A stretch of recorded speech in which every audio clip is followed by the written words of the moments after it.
Subsidy देने का काम ये हरियाणा सरकार कर रही है। और साथियों, इसके अलावा मशरूम की खेती के लिए 40% से लेकर के 85% तक सब्सिडी दी जा रही है। साथियों, चाहे पॉली हाउस हो, हाईटेक ग्रीन हाउस हो, वॉक इन साथियों टनल हो, एंटी इंसेक्ट नेट हाउस हो या पॉली नेट हाउस हो, साथियों केवल पर्लिन नेट हाउस पर सामान्य वर्ग के किसानों को 50% और अनुसूचित जाति के किसानों को 85% के साथियों सब्सिडी देने का काम वो किया जा रहा है। साथियों, बागवानी को बढ़ावा देने के लिए राज्य में इजराइल तकनीक आधारित 14 उत्कृष्टता एक्सीलेंस सेंटर स्थापित किए गए हैं। साथियों, आज प्रदेश में किसान भी सब्जी उत्पादन, फल उत्पादन, मधुमक्खी पालन और फूलों की खेती में नए कीर्तिमान साथियों हमारा किसान स्थापित कर रहा है। लेकिन हम जानते हैं कि केवल उत्पादन बढ़ाना ये पर्याप्त नहीं है। यदि किसान का उत्पादन उचित मूल्य पर बाजार तक नहीं पहुंचता तो उसकी मेहनत का साथियों पूरा लाभ उसे नहीं मिल पाता है। साथियों, आज भी फलों और सब्जियों का लगभग 20 से 30% हिस्सा खेत से बाजार तक ही पहले ही वो खराब हो जाता है। इसका सबसे बड़ा साथियों कारण है वैज्ञानिक ग्रेडिंग, पैकेजिंग और कोल्ड स्टोर और कोल्ड चेन आधुनिक मार्केटिंग व्यवस्था का अभाव। साथियों, किसान अच्छी फसल पैदा करता है लेकिन कटाई के बाद होने वाले नुकसान और मार्केटिंग की कमजोर व्यवस्था के कारण उसे उचित मूल्य नहीं मिल पाता है। साथियों, इस चुनौती के समाधान के लिए हमने गत 5 जून को 2738 करोड़ रुपए की लागत वाली सतत बागवानी संवर्धन परियोजना की शुरुआत हमने की है। साथियों, इसके तहत प्रदेश के 400 बागवानी क्लस्टरों का विकास किया जाएगा। 500 उत्पादक हमारे समूह हैं, एफपीओज हैं को संगठित और सशक्त बनाया जाएगा।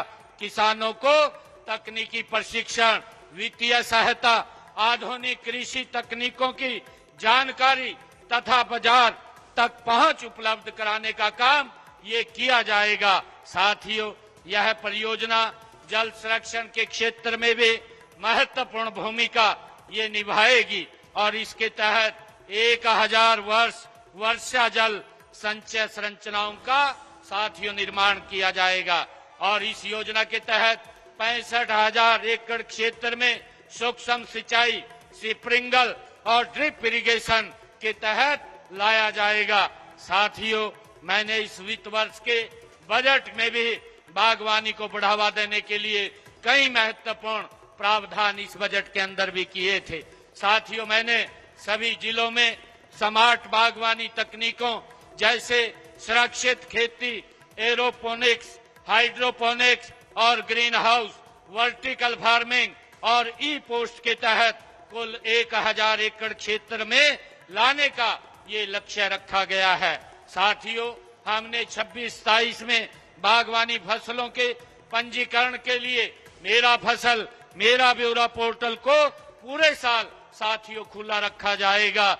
एक कोल्ड चेन नीति लागू कर भंडारण, मूल्य स्थिरता तथा निर्यात बढ़ोतरी लाने का भी लक्ष्य रखा गया है। साथियों, मुख्यमंत्री बागवानी बीमा योजना के तहत प्राकृतिक आपदाओं से फलों की फसल खराब होने पर मिलने वाले मुआवजे को भी हमने 40,000 रुपए प्रति एकड़ से बढ़ा करके 50,000 रुपए प्रति एकड़ का प्रावधान साथियों किया है। और इसी प्रकार सब्जियों व मसालों में मिलने वाले मुआवजे को भी हमने 30,000 रुपए से बढ़ा करके 40,000 रुपए प्रति एकड़ करने का साथियों प्रावधान किया है। और साथियों, मुझे खुशी है कि हमने जो हमारा मधुमक्खी पालक है, मधुमक्खी पालन को भी इस वित्त वर्ष में मुख्यमंत्री बीमा साथियों बागवानी बीमा योजना में लाने का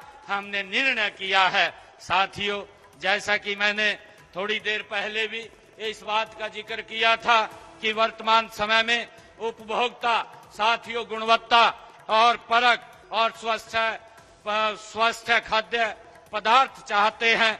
ऐसे खाद्य पदार्थों की साथियों पैदावार के लिए प्राकृतिक खेती साथियों वो सबसे उत्तम साधन है। मेरा आप सब किसान भाइयों से ये आग्रह भी है कि हमने साथियों प्राकृतिक खेती को बढ़ावा देने के लिए साथियों 2022 में प्राकृतिक खेती ये योजना हमने शुरू की है।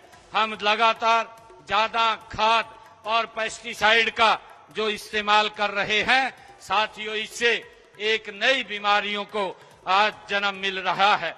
मेरा आग्रह है कि हमने जो प्राकृतिक खेती पर एक पोर्टल की भी साथियों शुरुआत की है। इस पोर्टल पर लगभग हरियाणा प्रदेश के 2 लाख किसानों ने साथियों 3 लाख एकड़ क्षेत्र का पंजीकरण प्राकृतिक खेती के लिए कराया है और इसमें 44,000 एकड़ क्षेत्र में साथियों अब प्राकृतिक खेती अपनाने के लिए 23,930 किसानों का स्थापन भी साथियों हमने कर लिया है।